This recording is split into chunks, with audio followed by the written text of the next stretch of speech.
किसान आंदोलन की क्या नई दिशा है, बताएंगे? किसान आंदोलन की नई दिशा ये है कि अब रोज़ हमारे राष्ट्रीय अध्यक्ष जी और प्रदेश अध्यक्ष जी, वो राष्ट्रीय प्रवक्ता जी माननीय राकेश टिकैत जी और जो प्रदेश के अध्यक्ष हैं जाडौन जी, वो हर कमिश्नरी की मीटिंग ली जा रही है और अब आंदोलन तेज होगा।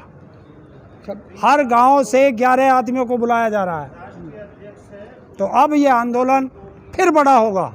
तो जैसे जैसे कोरोना की महामारी कम होती जाएगी, किसान आंदोलन बढ़ता चला जाएगा। तो लगातार जब आपने 26 मई को काला दिवस मनाया, उसके बाद देख रहा हूँ कि लगातार इजाफा हो रहा है आंदोलन, तो यहाँ पे भीड़ और कितनी ज़्यादा हो सकती है?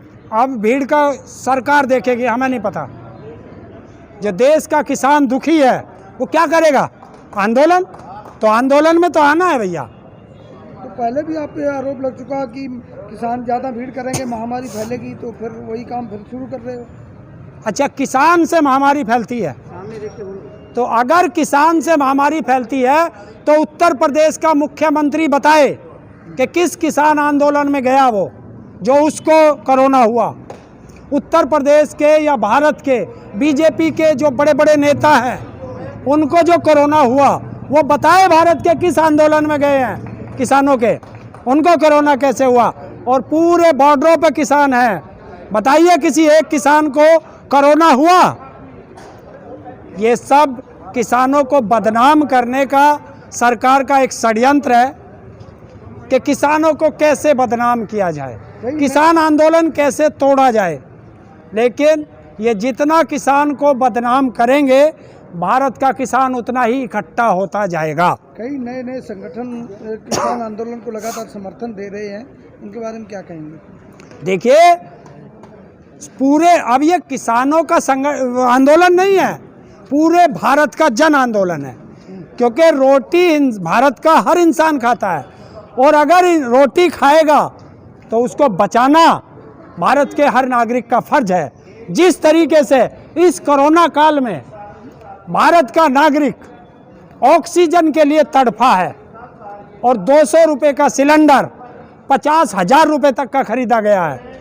कल को यही अनाज अडानी अंबानी जैसे उद्योगपतियों के गोदाउन में बंद होगा और फिर वो हमें देश की जनता को इसी तरह तड़फाएंगे रोटी के लिए। तो इसलिए देश का हर नागरिक इस आंदोलन के साथ खड़ा है। कहीं ना कहीं अब सरकार का थोड़ा लचीलापन नजर आ रहा है। देखिए, सरकार को जब सद्बुद्धि आ जाए तब अच्छा है। अगर सरकार को सद्बुद्धि नहीं आई, तानाशाह रवैया अपनाया, तो सरकार को खुला चैलेंज है भारत के किसानों का कि जो हाल हिटलर का हुआ है, जो हाल रावण का हुआ है, जो हाल कंस का हुआ है, वो हाल भारत का नागरिक इसका कर देगा, तानाशाह का। तो क्या लगता है कि 2022 है, अभी हाल ही में यूपी में चुनाव आने वाले, इसका कुछ असर पड़ेगा? देखिए, 2022 का चुनाव जो उत्तर प्रदेश के मुख्यमंत्री हैं योगी जी, उनको गद्दी छोड़कर मठ में जाना पड़ेगा। यह किसान का वादा है। जो किसान की तरफ को आंख काटेगा वो देश में नहीं रहेगा, किसी सत्ता में नहीं रहेगा। लेकिन प्रधानमंत्री जी से शिकायत है, मुख्यमंत्री से थोड़ी ना है। क्यों नहीं है? उत्तर प्रदेश का लगभग 20,000 करोड़ गन्ने का बकाया है, कौन देगा? अब किसान आंदोलन छोड़ के आप गद्दी छोड़ो आंदोलन चलाएंगे? है किसान आंदोलन छोड़ के गद्दी? अभी किसान आंदोलन चला है और अगर ये गद्दी पे बैठे तानाशाह अपना सख्त रवैया नहीं छोड़ेंगे तो गद्दी वापसी भी होगी। लेकिन अगर मोदी के बाद किसी को देखा जा रहा है तो योगी जी को देखा जा रहा है। मोदी के बाद अगर किसी को देखा जा रहा है तो योगी जी को देखा जा रहा है। देखिए, देश में हमें लाशें नहीं बिछवानी। जिस तरह गंगा में लाशें गई और हिंदू धर्म का अपमान किया कि गंगा के चारों तरफ दोनों किनारों पे शमशान, वो कब्रिस्तान बन गए, हिंदू धर्म का अपमान है। यहाँ सब हिंदू धर्म है, मुस्लिम भी खड़े हैं। मुझे ये बता दीजिए किस हिंदू धर्म में लिखा है कि हिंदू को दफनाया जाएगा? बताओ। और ये अपने आप को हिंदू हृदय सम्राट क्या क्या अपने आप ही उपाधि रख लेते हैं। तो आप इनसे पूछिए कि ये हिंदू खतरे में पहले था या आज हिंदू खतरे में है। ना हिंदू खतरे में था, ना मुसलमान खतरे में था।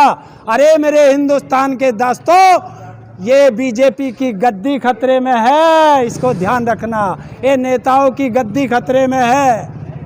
लेकिन आप लोगों को बीजेपी से शिकायत है, आप लोगों को ये भी शिकायत है कि अमित शाह जी नहीं दिखाई दे रहे, अमित शाह दिखाई नहीं दे रहे। अरे देश का गृह मंत्री है, क्या करेगा? कानून व्यवस्था कौन देखेगा? ये देश के गृह मंत्री नहीं है, ये देश की नफरत मंत्री है। नफरत मंत्री देश में नफरत फैलाते हैं, और देश के गृह मंत्री को गृह विभाग देखना चाहिए, लेकिन ये प्रचार देखते हैं, देश में नफरत फैलाते हैं। तो ऐसे नफरत वालों को कुर्सी बिल्कुल भी नहीं चाहिए।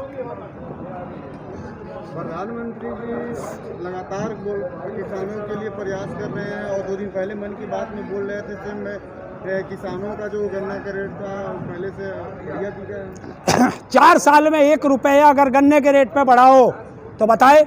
मैंने पहले से कहा है कि देश का सबसे बड़ा झूठा, सबसे बड़ा ड्रामेबाज, सबसे बड़ा झांसाराम अगर कोई है तो उसका नाम है नरेंद्र मोदी। वो तो प्रधानमंत्री अब झांसाराम बोलते हैं, क्यों नहीं बोलेंगे? झांसा देते नहीं है।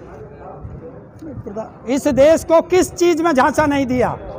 अरे घड़ियाली आंसू करता है तो उधर रिजर्व बैंक से 99,000 करोड़ रुपए ऐंठ लेता है।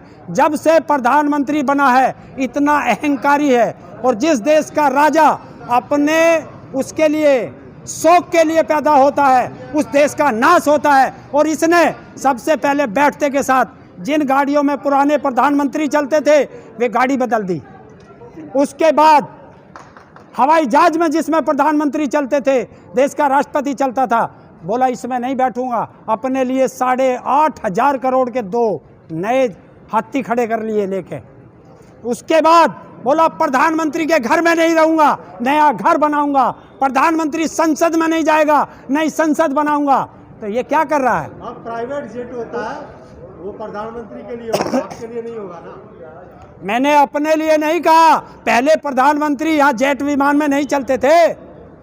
प्रधानमंत्री पद की अपनी गरिमा होती है। पहले प्रधानमंत्री पदों की गरिमा नहीं थी, जब से ये झांसाराम आया। प्रधानमंत्री बदल दिया, प्राइवेट जेट नहीं बदले। नहीं बदलते।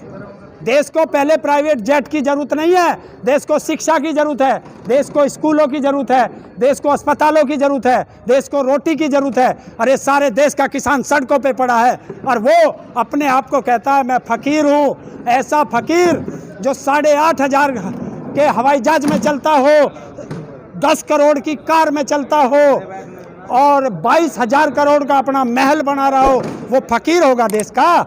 देश को झूठ बोल के जुमले दे के देश की जनता को बेवकूफ बनाया इस आदमी ने। बना तो देश के लिए रहे ना। क्या देश के लिए बना रहे हो? चले जाएंगे तो बना तो यही रहेगा। अरे देश के लिए बना रहा है तो ये देश का किसान है, इसकी क्यों नहीं सुनी आज तक? 6 महीने से सड़कों पे पड़ा है।